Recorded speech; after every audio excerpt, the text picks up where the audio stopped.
দেখতে দেখতে শেষের পথে কোপা আমেরিকা ও ইউরো চ্যাম্পিয়নশিপ 2024।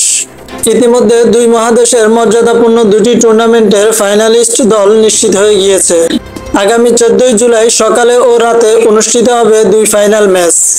এরপর চ্যাম্পিয়ন ও রানার আপ নির্ধারণের মধ্য দিয়ে পর্দা নামবে দুই টুর্নামেন্টের।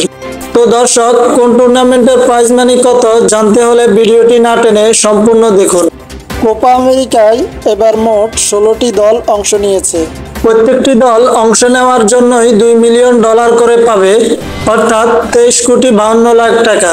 কোয়ার্টার ফাইনাল থেকে বিদায় নেওয়া 4টি দলের প্রত্যেকে পাবে $3 মিলিয়ন তথা 35,28,00,000 টাকা এবং সেমিফাইনাল থেকে বিদায় নেওয়া দুইটি দলের প্রত্যেকে $5 মিলিয়ন করে পাবে বাংলাদেশি মুদ্রায়, যার মূল্য 58,80,00,000 টাকা।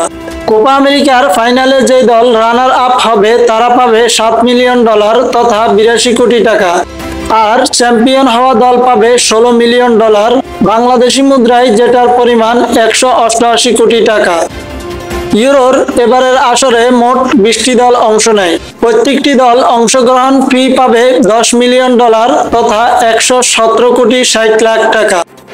যেসব দল শেষ 16তে উঠেছিল তারা প্রত্যেকে পাবে আরো $16,20,000 করে, তথা 19,60,00,000 টাকা।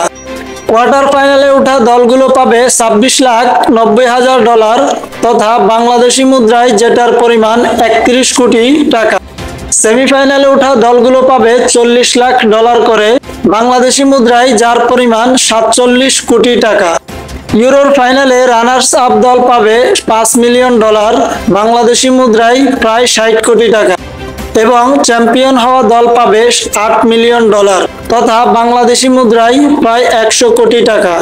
তবে ওয়েফার দেওয়া তথ্যমতে সব ধরনের বোনাস মিলিয়ে ইউরোর চ্যাম্পিয়ন হওয়া দল সর্বোচ্চ $30 মিলিয়ন পর্যন্ত পাবে, যা বাংলাদেশি মুদ্রায় 357 কোটি টাকা। যেখানে কোপা আমেরিকায় চ্যাম্পিয়ন হওয়া দল পাবে 188 কোটি টাকা, সেখানে ইউরোর চ্যাম্পিয়ন দল পাবে 357 কোটি টাকা। অর্থাৎ ইউরোর চ্যাম্পিয়ন দল কোপা আমেরিকার চ্যাম্পিয়ন দল থেকে প্রায় দ্বিগুণ বেশি পাবে।